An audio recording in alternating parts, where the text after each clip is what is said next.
Om.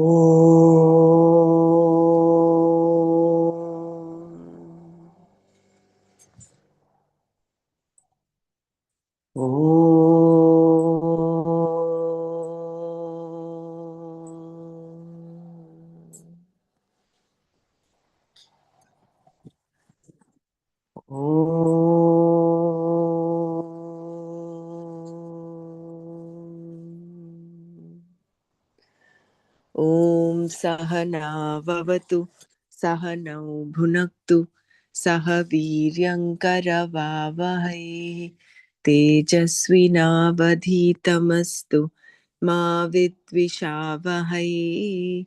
Om Shanti Shanti Shanti. नारायणं नमस्कृत्य नरं चैव नरोत्तमं देवीं सरस्वतीं व्यासं ततो जयमुदीरयेत्.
We were reading verse number 9.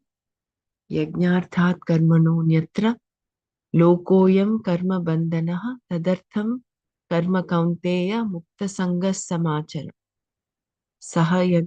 Then the next one, of course, we've not gone to the next one. So we've seen this, we read this twice over. The real meaning of bhakti. Bhakti is recognizing Ishvara, recognizing the order, seeing everything as Ishvara. That is bhakti.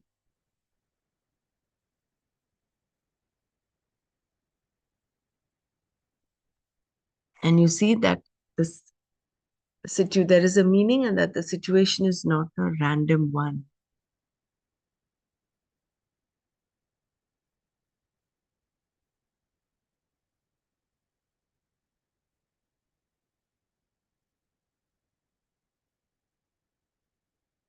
So to worship the Lord by doing what is to be done by you definitely requires that you see more than the eyes can see.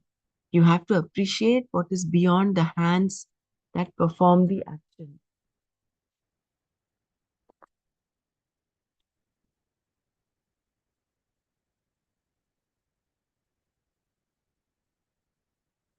Not merely the desire, but what is behind the desire.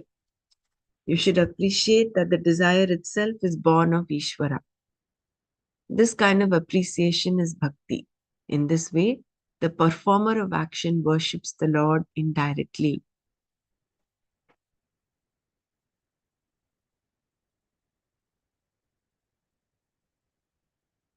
There is a twofold yajna, direct and indirect. One is when you perform a karma, a yajna, in the form of a prayer.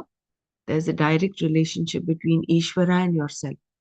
You either invoke Ishvara in the form of a devata or you invoke him as the Lord straight away. Either way, there is a bhakta, a devotee, and there is a yajamana, one who performs the karma.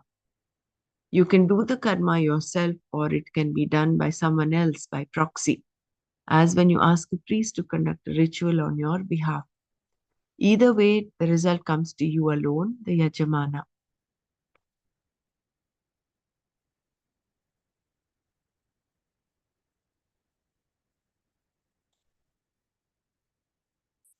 Then direct and indirect yajnas. Karma that invokes a devata or Ishvara directly becomes a direct yajna. Any other karma done with an awareness of Ishvara becomes an indirect yajna. Because the yajna, direct or indirect, is done for the sake of Ishvara.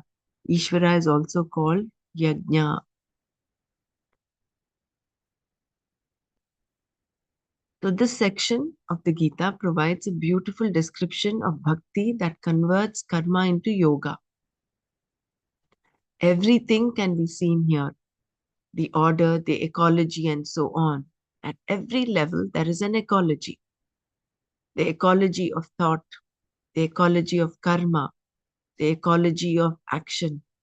Ecology is an excellent word, having brought into light a certain understanding that did not exist previously. Ecology is now a commonly used word because there is necessity for it. Pollution now being a recognized problem. Ecology is recognized here at different levels. All the devatas, all the elemental forces are doing their jobs and should not be disturbed. Because you are a conscious being with a free will, even the ecology of the divine forces can be disturbed by your actions. If you are abusing your free will, you are disturbing the ecology of dharma, which is going to affect all humanity. Whatever is disturbed is not going to remain without producing undesirable results. Like we said, what happened during COVID is a stark example of what happened if you disturb the ecology. Humans, we misused nature, and the result was very evident.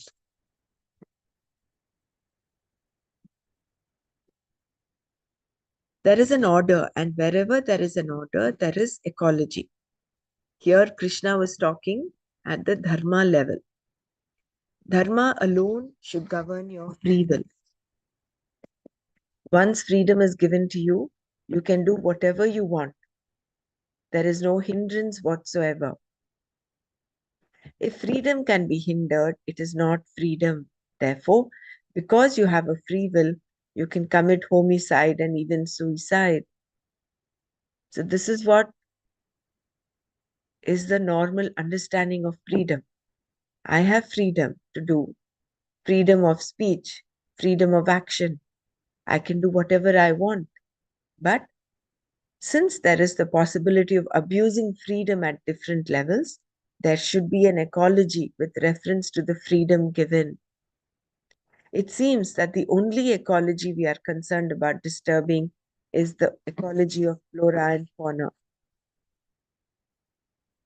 This attitude comes from human selfishness. We tend to think only about how we are going to be affected by this or that. But there is so much more to ecology than this. We tend to have global summits for environment protection. We just concerned about just the environment protection, but then there is much more than that. Ecology is the very awareness of one's actions and how they have an ever widening circle of reactions. The example Swamiji gave is when a stone is thrown into clean water, it does not just drop to the bottom. It creates ripples which keep on widening and widening into bigger and bigger circles until finally they lash upon the shore. Similarly, any action creates extended circles of response. I'm just reminded of that beautiful question that we ask in this program. What have you done to bring up the divine qualities in others? So that's a beautiful example of even the random acts of kindness. These are all those actions that we do that have a ripple effect. Not just positive actions that evoke divine qualities. The opposite is also equally true.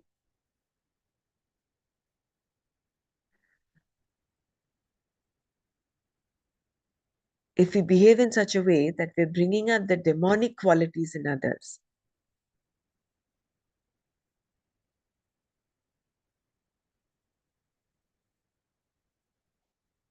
So therefore, using the freedom that we have, freedom comes with that sense of responsibility.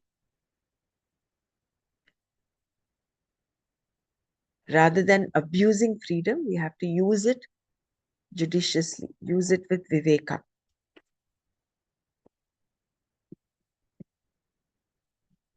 Disturbing the order. Any action that disturbs the order, the dharma, will definitely bring about disorder, adharma. Because you're given freedom, your freedom should be controlled by dharma. If at all there is a control, it is conformity to dharma. And if you do not conform to dharma, you will cause an ecological disturbance at the dharma level, resulting in various conflicts and problems. In this section of Gita, you will find how the universe moves within an ecology.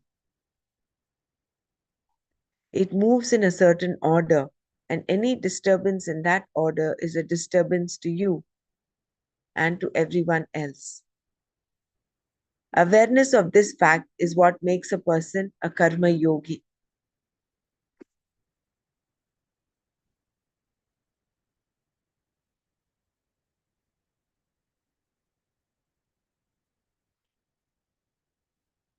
In this section of Gita, you will find how the universe moves within an ecology. It moves in a certain order, and any disturbance in that order is a disturbance to you and to everyone else.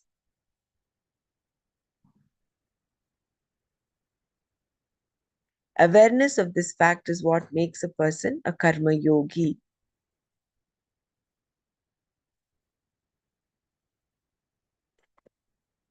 Karma yoga must be clearly understood. Because it is not an ordinary attitude, it takes a lot of maturity, awareness, and sensitivity. To simply say that one should love God is just so much Sunday talk. It means nothing. How can people who are not able to love their own mothers or those who care for them love God? You do not even know who this God is or whether he exists. I repeat this paragraph. Karma yoga must be clearly understood.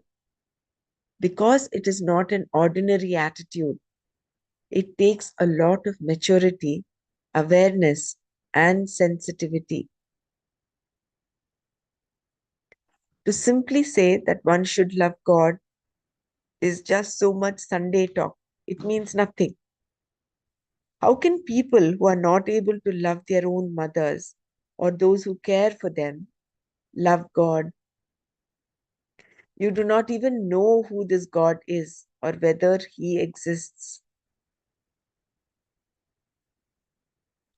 Bhakti is no joke.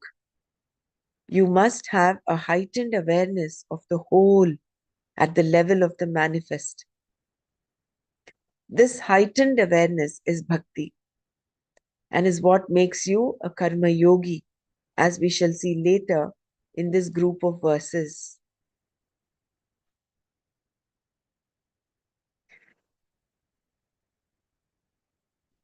So, bhakti is, just 1 second, yeah, 1 minute.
Karma yoga must be, yeah, that is done. Bhakti is no joke.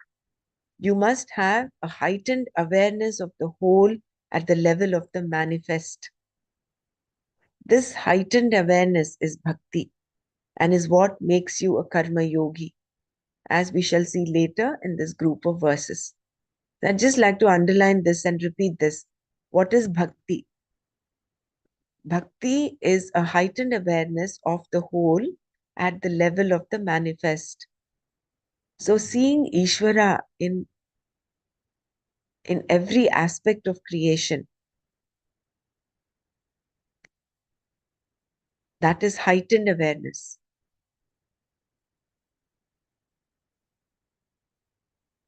And that is bhakti.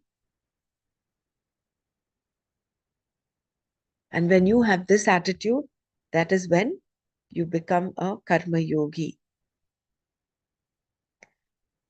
It's easy when we reading this to talk about bhakti and say, oh, this is bhakti. But in our day-to-day interactions, continuing to have that heightened awareness. And when can we have that awareness, that heightened awareness? Is when our our prana is high. And so therefore, all that we do as part of uplifting our energy becomes our purushartha. Whether it is hatha yoga, whether it is japa yoga, whether it is meditation, whether it is sudarshan kriya, any of this that we do is to increase our energy, increase our awareness. And not enough if you just are mindful. If you're just mindful, you will live life very with a lot of awareness. But then there needs to be the aspect of Ishvara as well. So recognition of Ishvara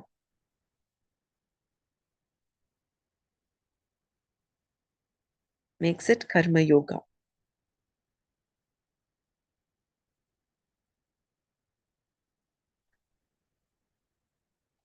Heightened awareness of the whole at the level of the manifest. Seeing uh, Ishvara in goodness, in whatever is conducive for us, is very easy. But seeing that beyond evil is little difficult. Correct. Very right. That is why, see, Astita Prajna is who? Is one who Dukkeshvanudvignamanaha Sukheshu Vigatasprihaha Vita Raga Bhaya Krodaha Stitadir Muniruchate. So Dukkeshvanudvignamana.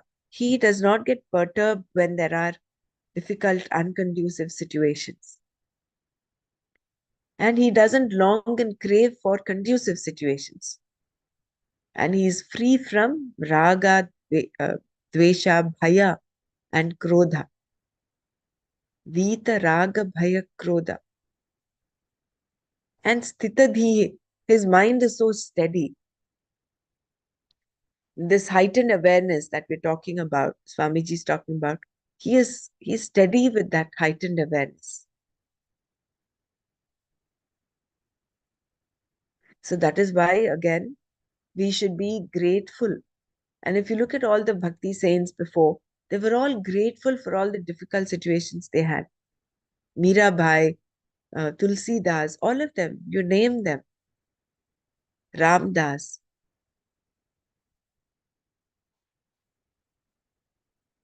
Because they say, they would all unanimously say, it is only when we are, we remember you. So give us those situations that we can remember you. And they were able to remember the divine at those difficult moments rather than um, crib about them. And invariably, all of them went through a lot of difficulties. For nobody, life was a song.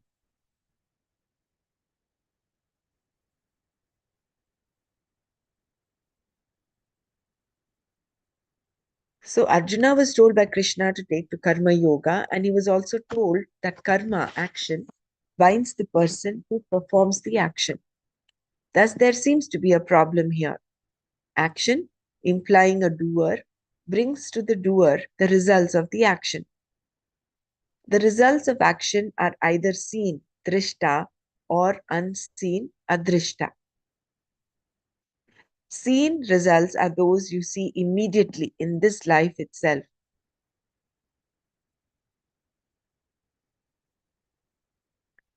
You can relate directly to them. When you boil water, for example, the boiled water is a result that is seen immediately.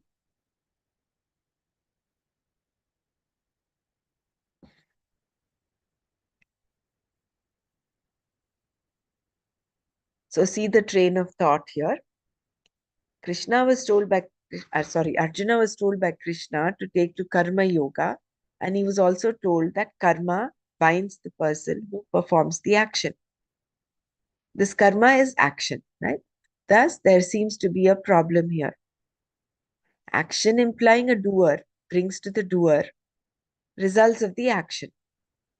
The results of action are either drishta or adrishta. Seen results are those you see immediately. Like, for example, when you boil water, the boiled water is a result that you see immediately. The same actions can also bring about unseen results, those that are not seen by you now, but will come either later in this life or in the hereafter.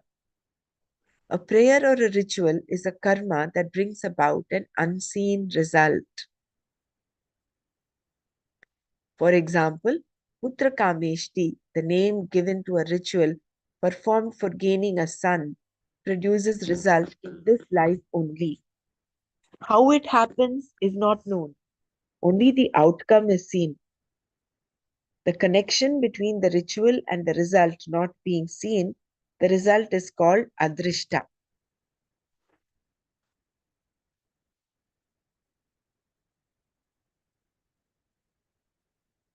That actions produce both seen and unseen results is unfolded by the Shruti.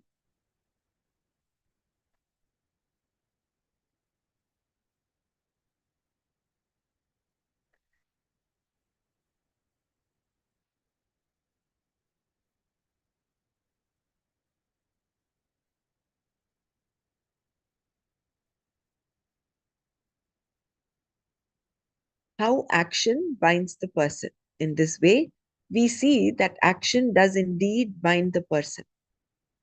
It keeps the doer going all the time. Whether the result is good or bad, punya or papa, the doer is always there as a samsari.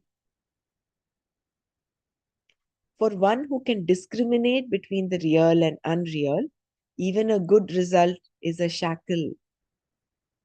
A good result may mean that a particular situation is a little more comfortable, but it is not going to completely change the person in terms of his or her sense of limitation centered on the I.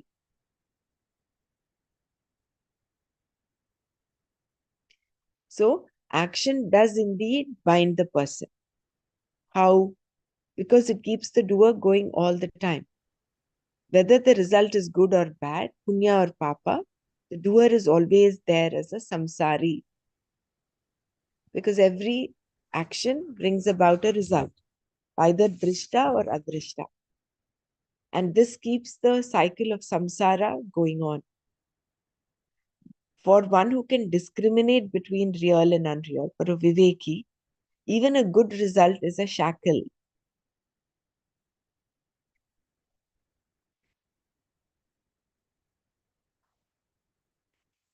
Why? Because it does not change his or her sense of limitation. A person can become the president of a country because of some punya alone, not merely because of his or her qualifications. You may say it is a fluke or chance, whereas we attribute it to some good karma. Even though a highly qualified person may repeatedly contest the presidential elections, he or she may never win.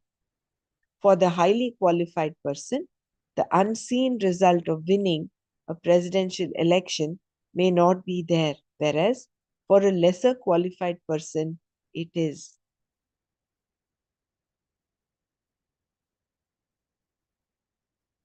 So you see how sometimes things just happen. So what you naturally, logically expect doesn't happen. And that is because of the unseen results. And even if you do become the president, there will still be problems. Perhaps you think your nose is too big and having to be constantly in the public eye, you feel you should undergo surgery. Like this, some problem or other is always going to be there because simply by becoming a powerful person in society, no one is going to alter his or her sense of limitation centered on the I. Therefore, even punya, good results, are a shackle. They are a golden shackle. Whether one's shackle is made of gold or iron, it is still the same. So, basically, both punya and papa are shackles, whether it's a golden shackle or an iron shackle.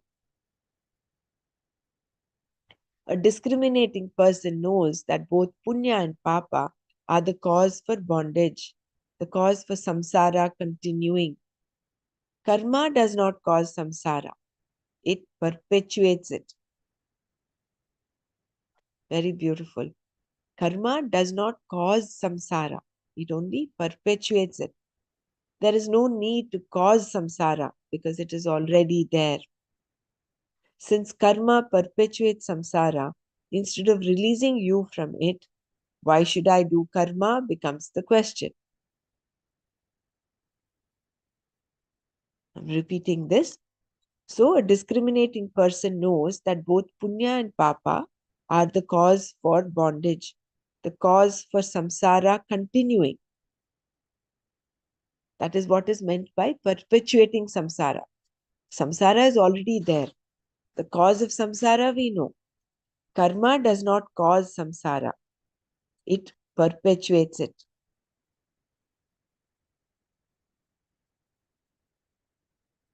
There is no need to cause samsara because it is already there. Since karma perpetuates samsara, instead of releasing you from it,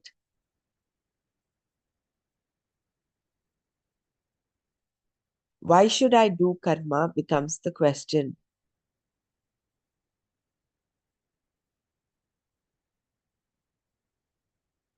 Which is very valid question that Arjuna asks Krishna.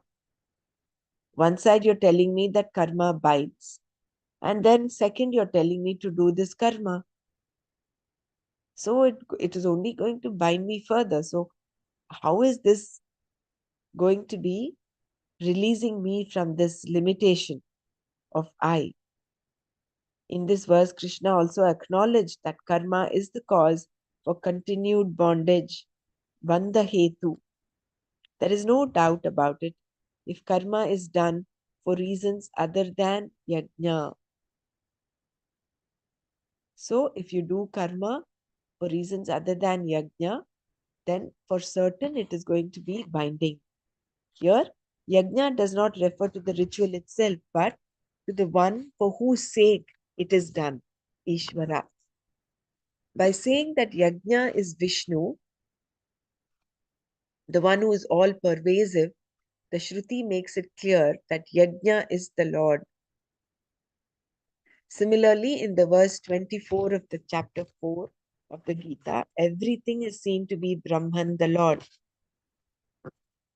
Brahmarpanam, Brahmahavihi, Brahmagnau, Brahmanahutam, Brahmaiva tena gantavyam, Brahma karma samadhina. So the one who performs the ritual is the Lord. The place where it is performed, the oblation itself is also the Lord. The mantras, ladles with which the oblation is offered, and so on are the Lord, and so is the result. This means that there is nothing to gain. Everything belongs to Brahman because everything is Brahman.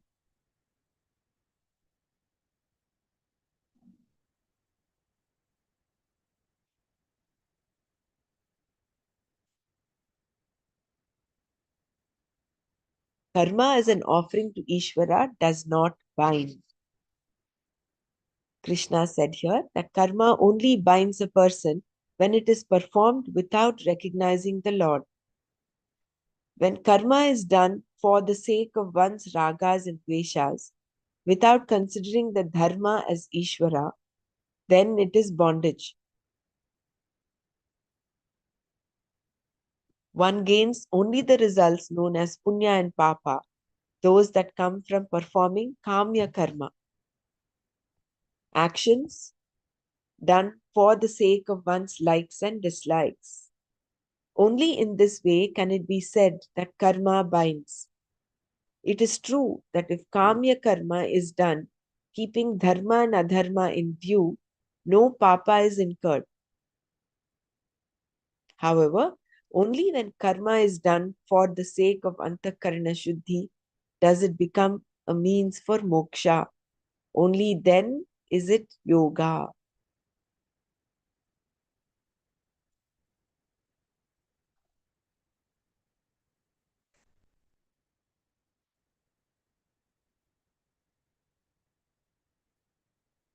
I'll repeat this paragraph. So, karma as an offering to Ishvara does not bind. Karma done without recognizing Ishvara, without doing it as with that yajna bhava, of course, binds.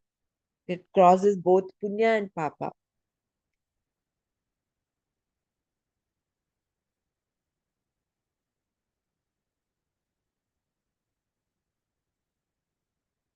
Whereas when you see that God, that everything is seen to be Brahman, if we keep that 24th verse of chapter 4,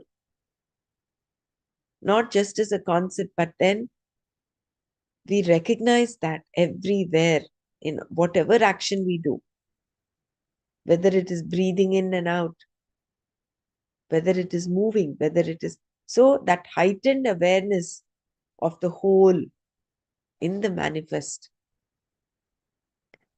But the problem with us is we are so identified with our limitations, with our body, mind, and the sense complex, the ego complex.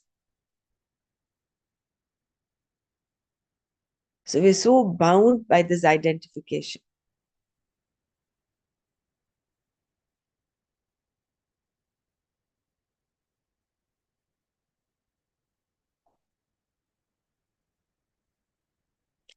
So therefore, karma as an offering to Ishvara does not bind. Krishna said here that karma only binds a person when it is performed without recognizing the Lord. When karma is done for the sake of one's ragas and dveshas, without considering the dharma as Ishvara, then it is bondage. One gains only the results known as punya and papa, those that come from performing kamya karma, actions done for the sake of one's likes and dislikes. Only in this way can it be said that karma binds. It is true that if kamya karma is done, keeping dharma and adharma in view, no papa is incurred. But is that our end? That is not the end. However, only when karma is done for the sake of antakarana shuddhi does it become a means for moksha. Only then is it yoga.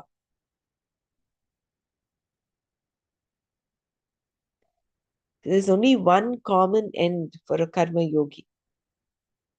He does karma only for the sake of antakarana shuddhi, not to gain punya or papa. He is not interested in limited ends, either here or hereafter.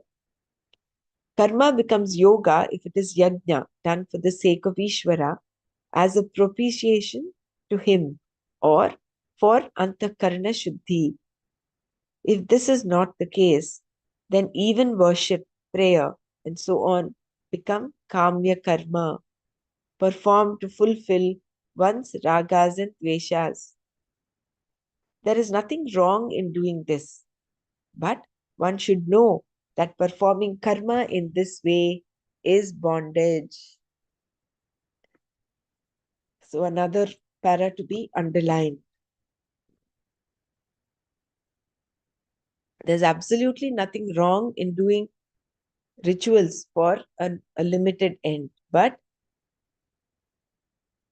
we should understand that that karma is bondage.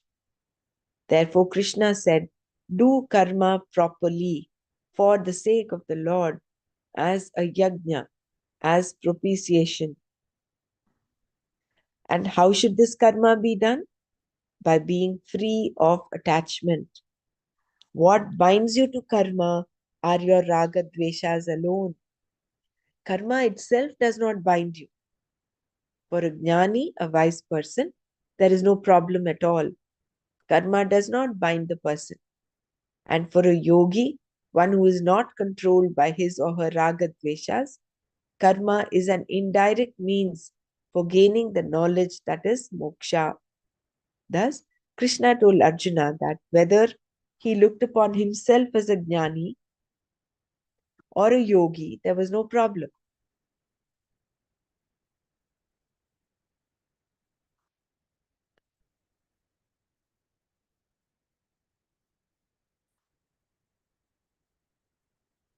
You find that your previous karma, prarabdha, has brought you to a given situation. With reference to action itself, you simply have to do what is to be done by you. Another aspect of karma yoga concerns your response to the results of action. You have certain likes and dislikes, and in keeping with dharma, you fulfill them. At the same time, you are prepared to accept the results of your action as prasada. In this way, your response to the results of action is also karma yoga. The action mentioned by Krishna in this verse was not meant for fulfilling Arjuna's raga dveshas. It was action to be done simply because it was to be done. Arjuna said he did not want to fight because he did not want the kingdom. Since ragadveshas were not involved, why should he fight? Krishna's response was that the matter was no longer in Arjuna's hands and that what was to be done by him must be done. Ragadveshas have to subserve dharma. What is to be done, we have to do without being dictated to by a utilitarian attitude, not an opportunist attitude, right? Utilitarian. So, what will I get out of this? That is not what is the reason why you do karma. You just do it because it has to be done. Can we repeat last two, three Para. paragraphs, please? Yes, yeah, we'll Thank you. do this. So you find that, so I'll actually read from here. Therefore, Krishna said, do karma. See, there is nothing wrong in doing kamya karma. If karma becomes yoga, if it is yajna, done for the sake of Ishvara, to understand who Ishvara is, to realize that Ishvara and the Jiva are none other than the same, are one, as a propitiation to him or for antakarana shuddhi. So when karma is done like this, it becomes yoga, either for the sake of Ishvara or for antakarana shuddhi. If this is not the case, then even worship, prayer, and so on become kamya karma. So very basically, the two distinction is nishkamya karma and kamya karma. Nishkamya karma is when you do only for the sake of Ishvara or for antakarana shuddhi.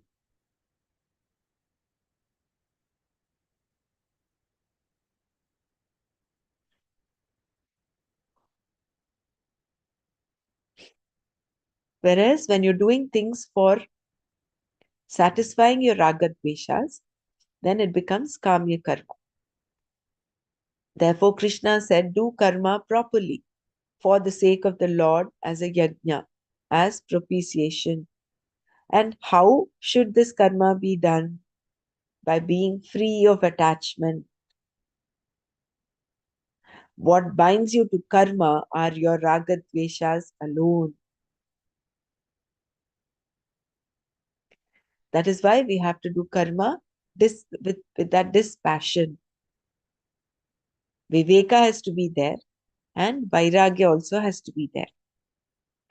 So what binds you to karma are your raga dveshas alone. Karma itself does not bind you. For a jnani, a wise person, there is no problem at all. Because he is anyway a jnani and nothing binds him. He is doing action, but that action will not bind him. Because he is not doing it with an attitude of gaining punya or and all his actions are always dharmic.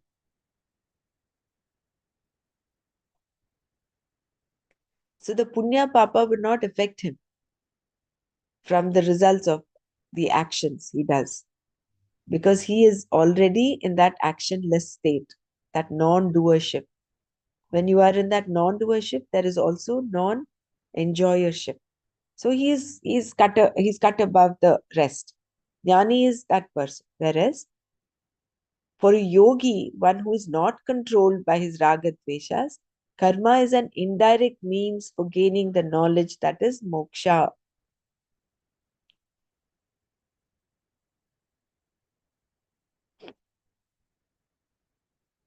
Why is it an indirect means? Because he still has to cleanse his raga dveshas. And then ultimately it is jnana that releases him. Thus Krishna told Arjuna that whether he looked upon himself as a jnani or a yogi, there was no problem. You find that your previous karma, prarabdha, has brought you to a given situation. With reference to action itself, you simply have to do what is to be done by you. Another aspect of karma yoga concerns your response to the results of action.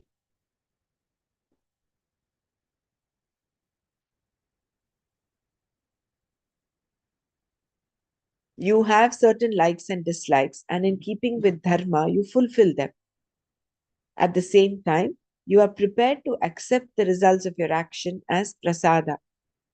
In this way, your response to the results of action is also karma yoga, which we saw in the second chapter, Samatvam Yoga Uchyate.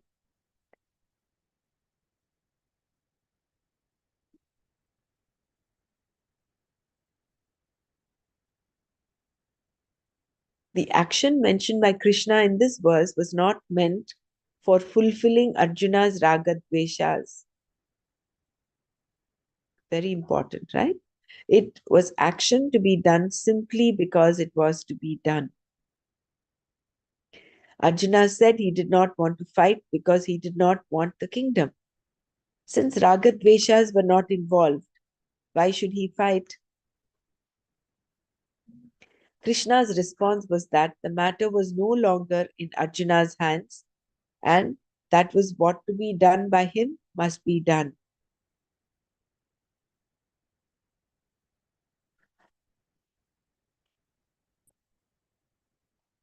Raga dveshas have to subserve dharma. What is to be done, we have to do without being dictated to by a utilitarian attitude.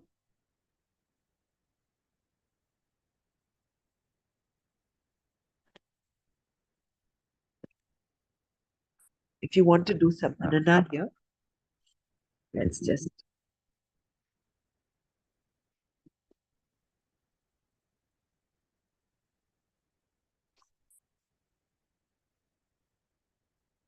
I'm just going to check what this actual meaning of utilitarian attitude is. Utilitarian is expecting something, not just expecting, but Being opportunist. Let me just check you.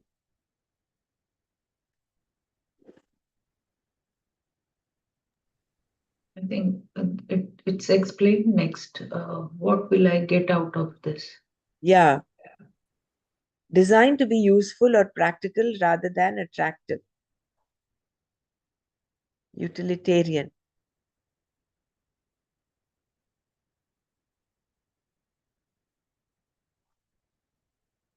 To take a utilitarian attitude towards something is to value it only for its usefulness, utility, as a means to some end.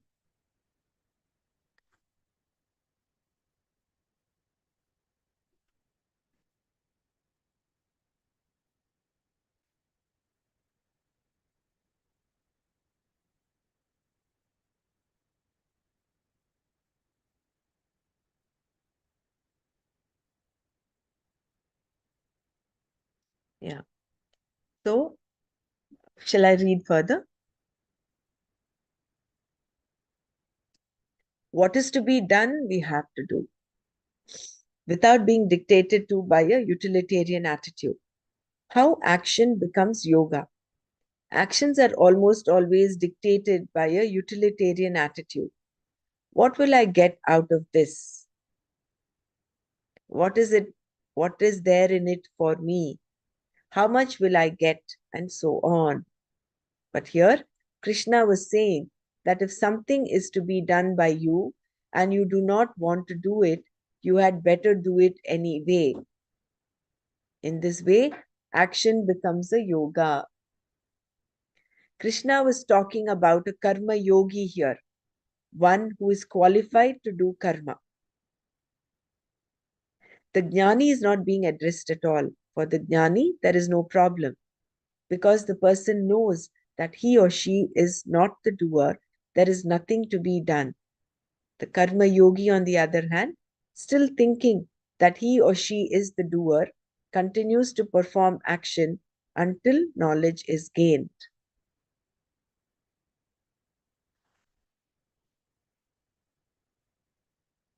Explaining why karma is to be done, Lord Krishna continued. So I'll just read this last para again. So, how action becomes yoga. Actions are almost always dictated by a utilitarian attitude. What will I get out of this? How much will I get? And so on. But here, Krishna was saying that if something is to be done by you and you do not want to do it, you had better do it anyway.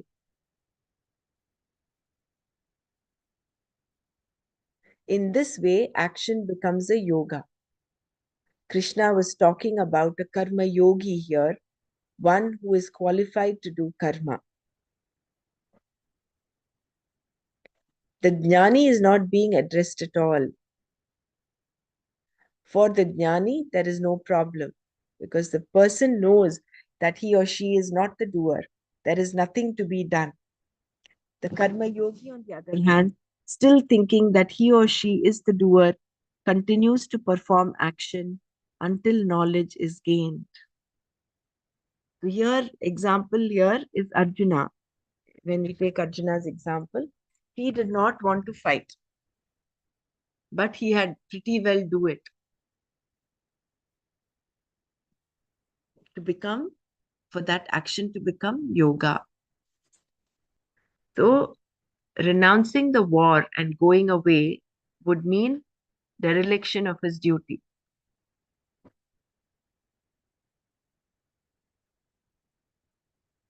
So therefore, the crux is to recognize what is to be done. So we'll stop here for a while and then do Manana before we go on to the next verse.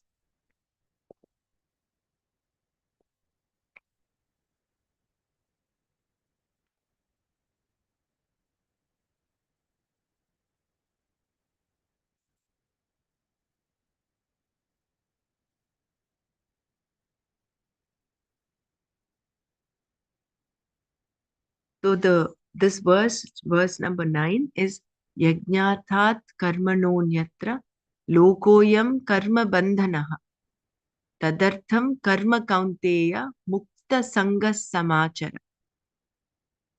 Just read that meaning one more time. Second.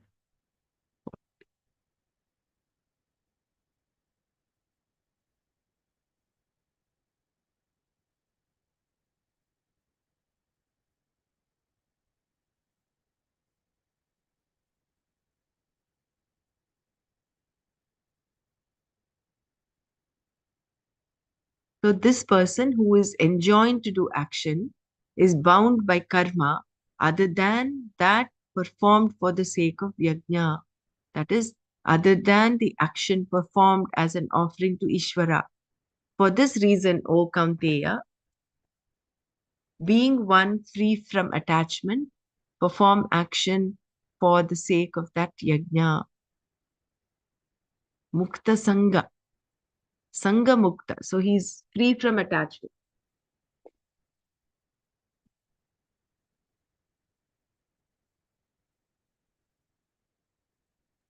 So in this verse, Swamiji so beautifully described the evolution of the bhakti attitude, the attitude of a karma yogi.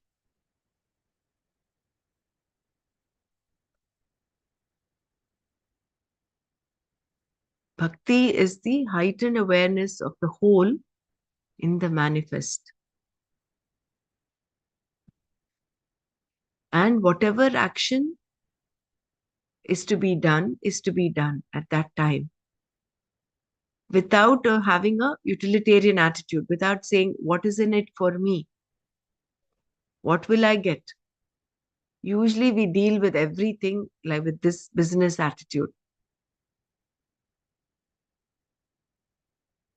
That is why even the seva we do, ultimate seva is, the attitude of seva is to be available. It is not done out of convenience. If I have time, I will do it. That becomes convenience seva. That just mentally being available for any need.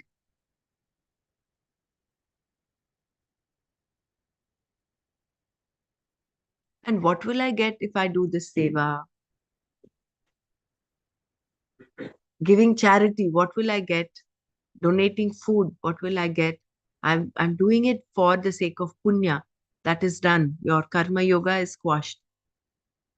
You're just doing it for the love of doing it. You're doing it because it has to be done. Then that seva has that cleansing attitude. It removes, it releases those raga dveshas that are binding you. So let's just share our thoughts on this before we go on to the next verse. I think almost all our karmas are out of wanting something out of it, isn't it? Mm. Everything, mostly everything. Just now you said for the sake of that you love doing something. Because you want that happiness out of that action, you will be doing it. Mm. So, what is that word here? Utilitarian. Yeah. What is in it for me? Yeah.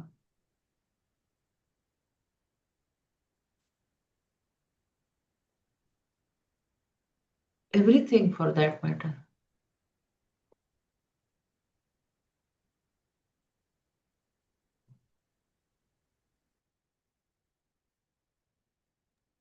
And even for the Antakarna Shuddhi, I want moksha. Even that is also want,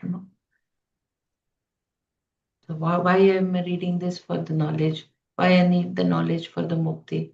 So that something I'm looking for in every action.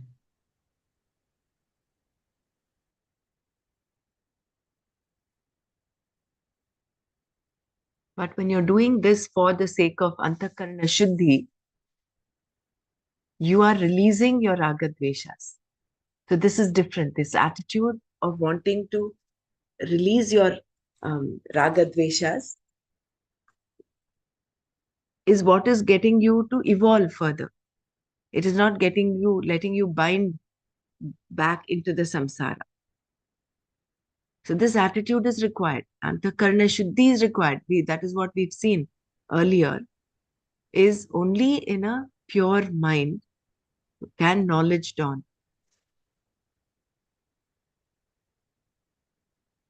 But And sorry, because as a person we are so riddled with raga dveshas, there is an there is there is a need to settle all that murk inside, release all of that.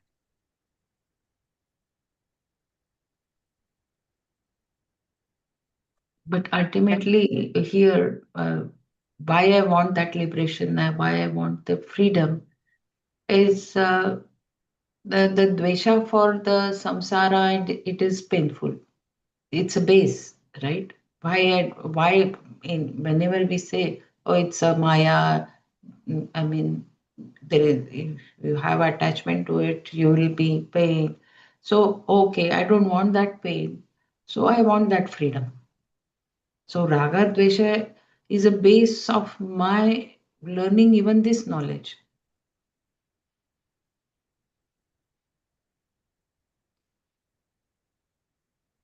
Though there is no attachment towards the result, but that is the base. Wanting something and wanting something out of it.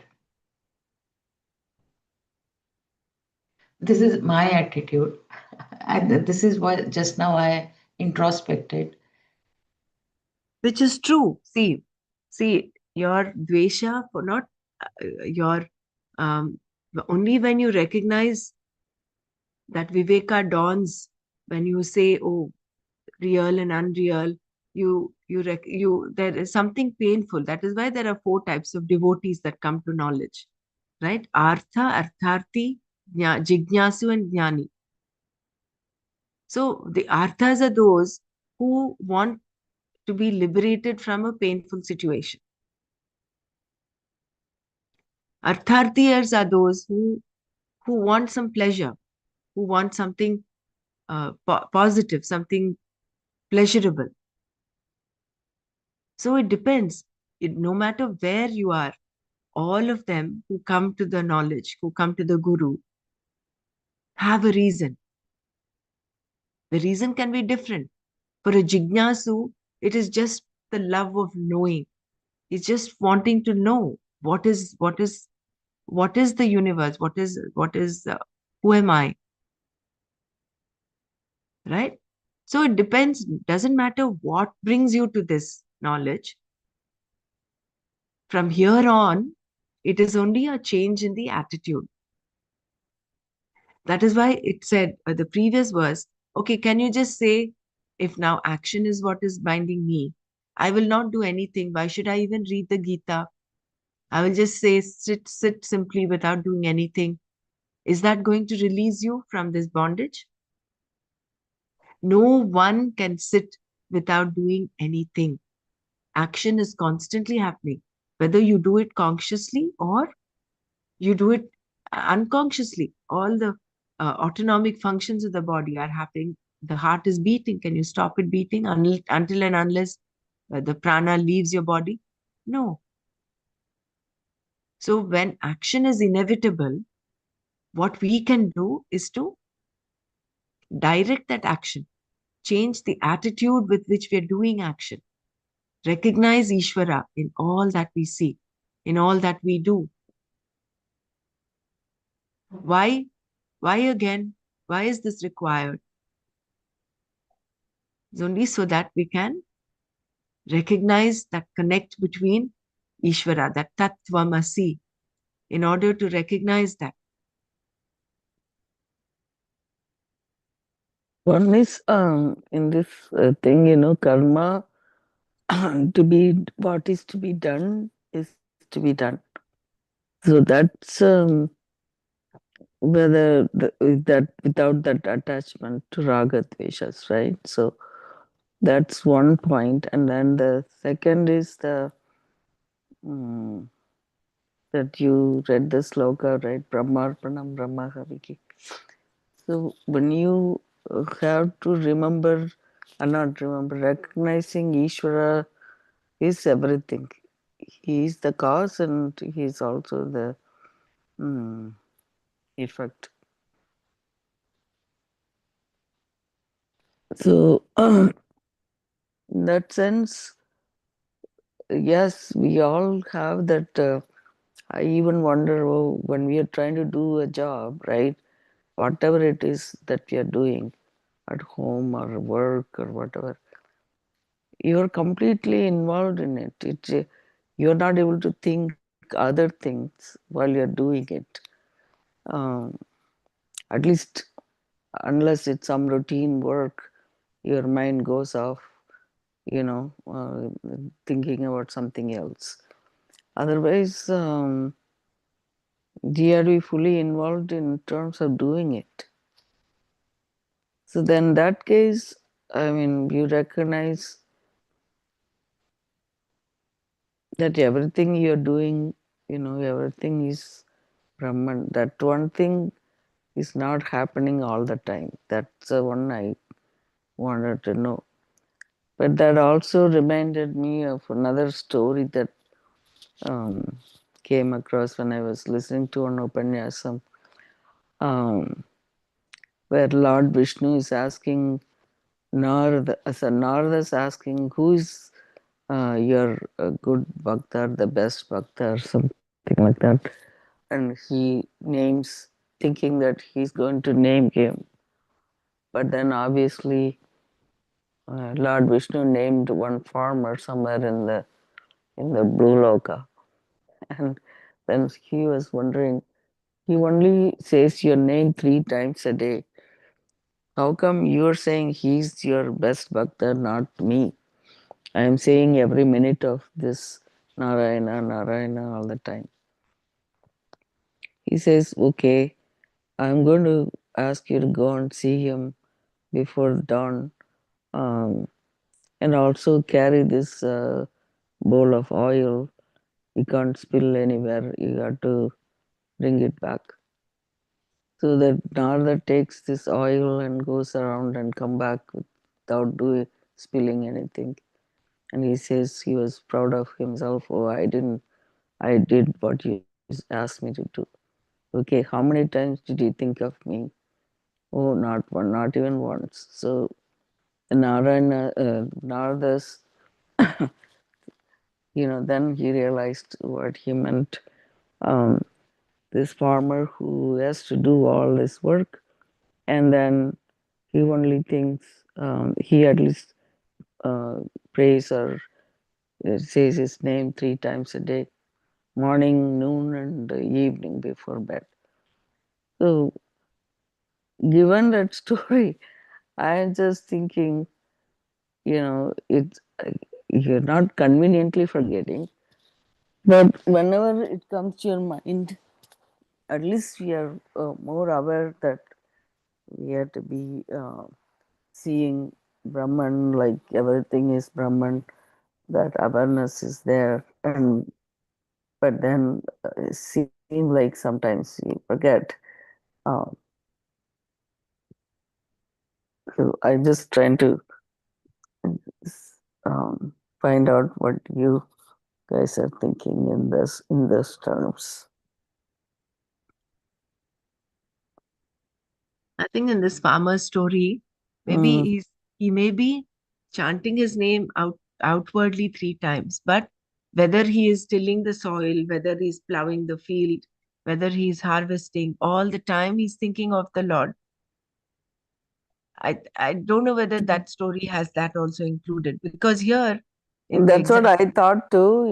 yeah, We think of it, um, but again, whenever we do that type of action, we expect the result of action, right? Oh, this has to turn out well for me. So God help me, or something like that that. is, see, correct. No doubt. Yeah, That is why yeah. expecting a result is not a problem. That Mm, does not amount to raga dvesha. It of course you expect some result. That is why you even begin doing something.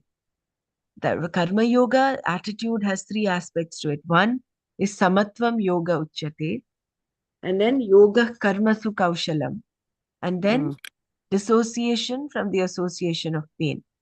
There are three aspects to it. right.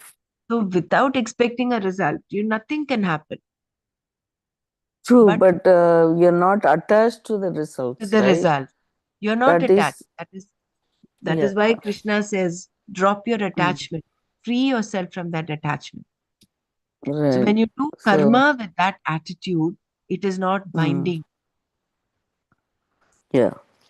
When you're Karma done, doing, mhm, right. go ahead, please. No, no, you're right. That's also the thought that comes to mind. But I mean, this is just the Vinyasam that they gave the story. But I remember somewhere else through the when Nana talked to us about this, I remember this something like this we came across. It's not the first time I heard this story. So I'm just thinking, time to time we catch ourselves. Oh, this the whole day we are not doing this unless you're near in front of the altar doing this. you know, we are so used to doing certain things, and sometimes your mind goes that way. Yeah, you're right. That not attached to the result of the action, but you take it as prasada, whatever it is.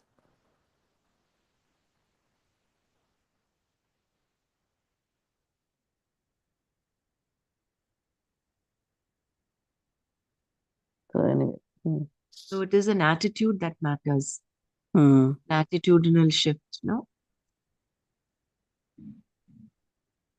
Swakarmana tamabhyarcha siddhim vindati manava. Hmm. So by doing what you see, the farmer may be more enlightened, would be an enlightened person for all I know, because Because he is he's doing this swakarma. what He's he's doing, supposed to do. yeah, what he's supposed to do with Right. that attitude of bhakti. Hmm.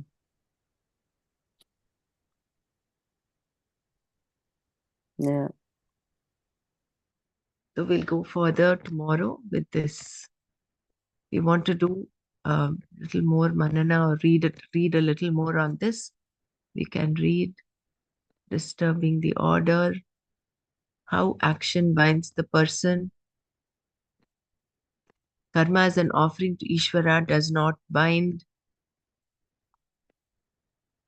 because that is releasing in itself. If you look at it, it is not causing that disturbance in your mind. Hmm. Only when you are so bound by your raga or dvesha and you don't get the outcome is different from what you want, or the outcome is what you want. Either which ways, when you're focused only on the raga dvesha, you are disturbed, you're off center. Hmm. You're either very elated because what you wanted happened, or you are deflated because what you wanted did not happen, or what you wanted to avoid, you could not avoid.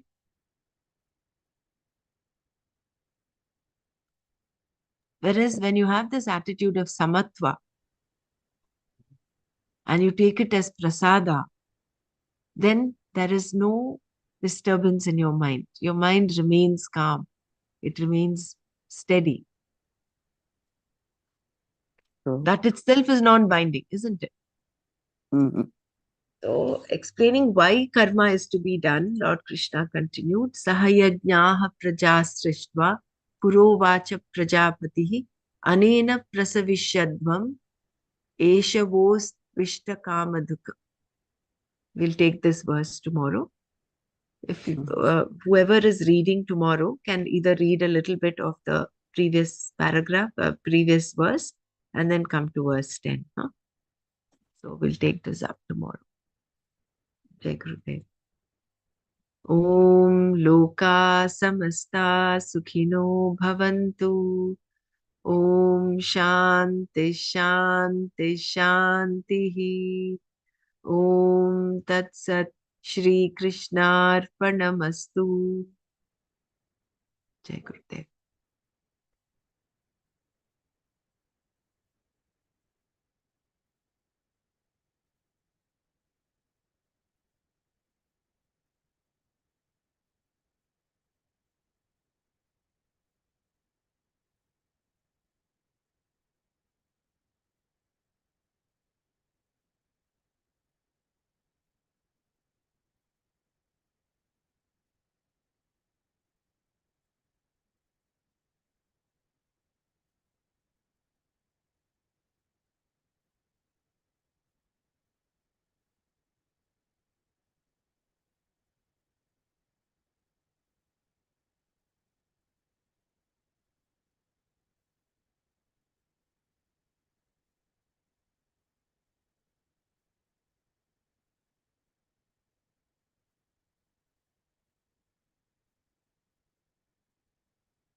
Meditation is accepting this moment, living every moment totally with depth. Let us keep our spine erect and body relaxed and eyes closed. Relax your shoulders. Keep a big smile on your face.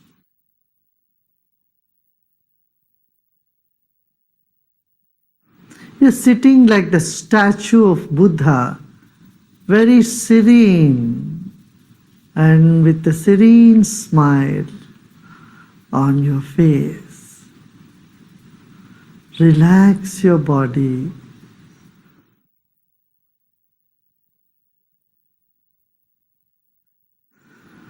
Let's take a deep breath in and breathe out.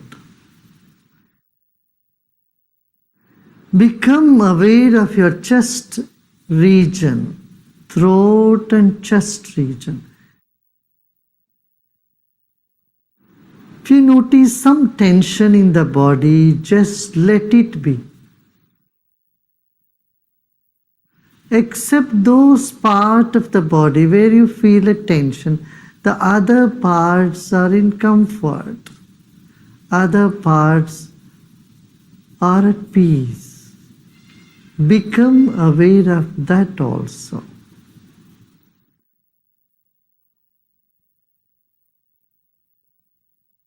There are many good things about you and inside of you. Acknowledge them. They will never leave you. And the negative aspect you may see in you is never going to stay with you forever. They are all guests for some time. Let them be. Sit with the total acceptance of yourself the way you are at this very moment. Total acceptance of what is now here will lead us to deeper meditation.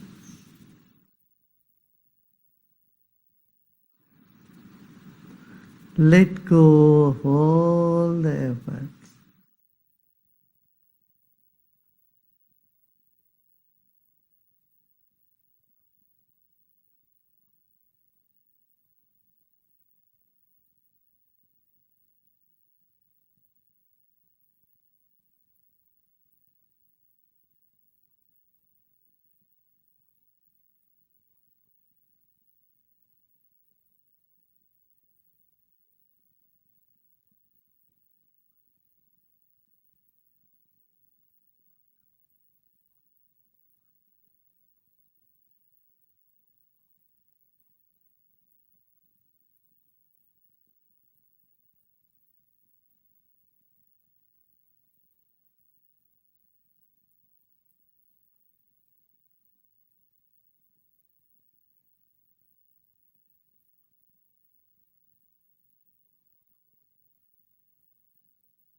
Om Shanti Shanti Shanti.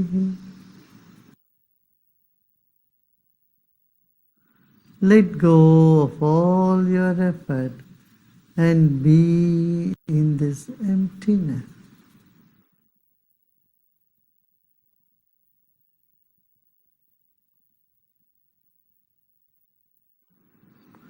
And slowly and gradually become aware of body and surroundings. And you may gently open your eyes.